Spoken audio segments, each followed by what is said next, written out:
তবে সারা দেশে বৃষ্টি হবে, উত্তরাঞ্চলে বৃষ্টিপাতের প্রবণতাটা বেশি থাকবে। এখনকার যে বৈশিষ্ট্য আসলে এখন মার্চ এপ্রিল মে মাস এখন আমাদের গ্রীষ্মকাল, এখনকার যে বৈশিষ্ট্য এখনকার যখন বৃষ্টিপাত হবে তাপমাত্রাটা কম থাকবে, সহনীয় অবস্থায় থাকবে, কিন্তু যখনই বৃষ্টিপাতটা কমে আসবে তাপমাত্রাটা আস্তে আস্তে বাড়বে এবং এটা তাপপ্রবাহ রূপ নেবে। তার কারণ এখনকার যে বৈশিষ্ট্য আমাদের আবহাওয়া কি এখন প্রায় তাপপ্রবাহ হয়, কালবৈশাখী ঝড় হয়, বৃষ্টিপাত হয়, লাইটেনিং হয়, এইগুলো হলো এখনকার বৈশিষ্ট্য। তো আমরা যেটা দেখছি যে গত 7 তারিখ থেকে কিন্তু আমাদের তাপপ্রবাহ কিন্তু শুরু হয়েছিল, মানে মে মাসের প্রথম এটা শুরুতে কিন্তু 7 তারিখে খুলনা বিভাগে এটা মৃদু আকারে শুরু হয়েছিল, পরবর্তীতে কিন্তু এটা আরও বিস্তার লাভ করেছে। আমরা কিন্তু 8 তারিখ থেকে কিন্তু 72 ঘন্টার জন্য তাপপ্রবাহের একটা সতর্কতা জারি করছিল এবং এটা পরবর্তীতে আরও 72 ঘন্টার জন্য 9 তারিখ, মানে 9 তারিখে আবার 72 ঘন্টার জন্য করেছিল। এটা এখনও আছে, বলবৎ আছে, আপনার খুলনা বিভাগের যে বলবৎ আছে।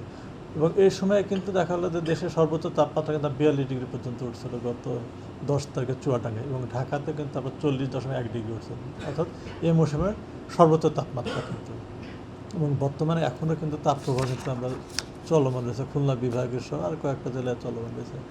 তবে এখন যে পরিস্থিতি দেখা যাচ্ছে বৃষ্টিপাতটা থাকবে, বৃষ্টিপাতটা সারা দেশে কম বেশি হবে, তবে পশ্চিমাঞ্চলে বৃষ্টিপাতের প্রবণতাটা কিছুটা কম, এবং খুলনা বিভাগ বা রাজশাহী বিভাগের এই অঞ্চলে কিছু কিছু জায়গায় তাপপ্রবাহটা কম বেশি থাকার একটা সম্ভাবনা আছে। তবে হয়তো 2 দিন পরে এটা আরও প্রশমিত হওয়ারই আছে। এবং যে বৃষ্টির যে দেখা যায়, প্রবণতাটা দেখা যায় দেশের উত্তরাঞ্চলে, অর্থাৎ রংপুর, সিলেট, ময়মনসিংহ এই বিভাগগুলোতে বৃষ্টির প্রবণতাটা বেশি থাকবে। ঢাকাতে তাপমাত্রা তো বৃষ্টির যে কম বেশি থাকবে, তবে সহনীয় অবস্থায় থাকবে আর কি। ঝড় হওয়ার কোনো সম্ভাবনা রয়েছে?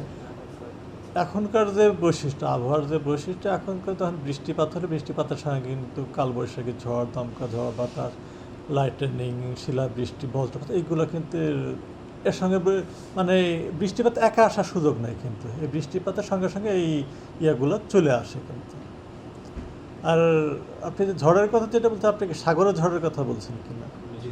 না, সাগরে আসলে এখন যে এপ্রিল মে মাসে এটা কিন্তু ঘূর্ণিঝড়ের সময় কিন্তু আমাদের দেশে, এবং আমরা কিন্তু আমার দীর্ঘমেয়াদী পূর্বাভাসে কিন্তু আমরা বলছিলাম যে 1 থেকে 3টে লঘুচাপ হতে পারে, যার মধ্যে একটা ঘূর্ণিঝড়ের রূপ নিতে পারে।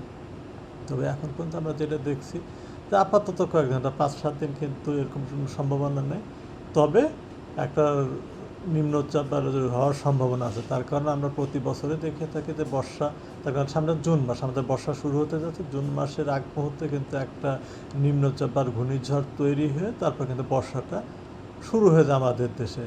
তো এখন এবারও দেখা যাচ্ছে, এটা সম্ভাবনা রয়েছে, তবে আপাতত আমরা 4-5 দিন বা সপ্তাহখানেক ওই সম্ভাবনা দেখছি না। তার কারণ একটা ঘূর্ণিঝড় তৈরি হলে এটা কিন্তু আমরা এমনি 7 দিন আগে থেকে বুঝতে পারি যে এটা একটা লঘুচাপ, অনেকগুলো ধাপ পার হয়ে আসার পরে কিন্তু এটা ঘূর্ণিঝড়ের রূপ নেয়। প্রথমে লঘুচাপ, হয়তো এটা সুস্পষ্ট লঘুচাপ, নিম্নচাপ, গভীর নিম্নচাপ, এবং এর পরবর্তীতে কিন্তু এটা ঘূর্ণিঝড়ের রূপ নেয়। তার মানে আমরা একটা সময় হাতে সপ্তাহখানেক সময় হাতে পেয়ে থাকি। তো এখন পর্যন্ত আমরা যেটা দেখি আপাতত ওরকম সম্ভাবনা দেখা যাচ্ছে না, তবে এটা হওয়ার সম্ভাবনা আছে এই মাসে। হ্যাঁ, এই মাসে, এবার 1 সপ্তাহ এরকম সম্ভাবনা নেই, তবে হবে, এটা আছে। এক লাইনে যদি একটু বলেন বৃষ্টিপাতের সম্ভাবনা কেমন এবং তাপমাত্রা যেটা বৃদ্ধি পাচ্ছে এটা আসলে শনি বজায় থাকবে, এক লাইনে?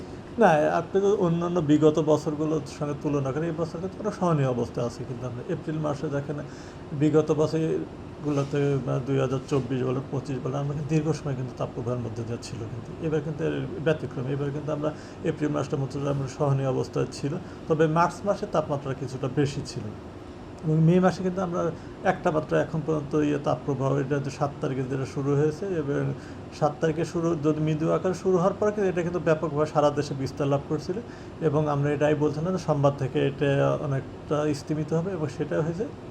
এবং এটা যেটা আছে এখন দেশের পশ্চিমাঞ্চলে এটা কিন্তু থাকবে কম বেশি এখন বৃষ্টি, তার কারণে আমরা জলবায়ুগতভাবে কিন্তু আমাদের পশ্চিমাঞ্চলে বৃষ্টিপাত কিন্তু কম হয়ে থাকে, এবং এটা দেখা যাচ্ছে এটা আগামী 2-3 দিনে পশ্চিমাঞ্চলে তাপপ্রবাহ থাকার একটা সম্ভাবনা আছে। তবে ওই পর্যায়ে যাওয়ার সম্ভাবনা কম, যে গত 42 ডিগ্রি বা 43 এরকম সম্ভাবনা আপাতত এই স্কেলে কম আছে। বৃষ্টিপাত হ্যাঁ, বৃষ্টিপাত হচ্ছে, ইয়ে করে সারা দেশে সামনের দিকে বৃষ্টিপাত আরও বাড়বে এবং বৃষ্টিপাত যেটা হচ্ছে দেশের উত্তরাঞ্চলে বিশেষ করে রংপুর, ময়মনসিংহ, সিলেট অঞ্চলে বৃষ্টিপাতের প্রবণতাটা বেশি থাকবে। তবে সারা দেশে বৃষ্টি হবে, উত্তরাঞ্চলে বৃষ্টিপাতের প্রবণতাটা বেশি থাকবে।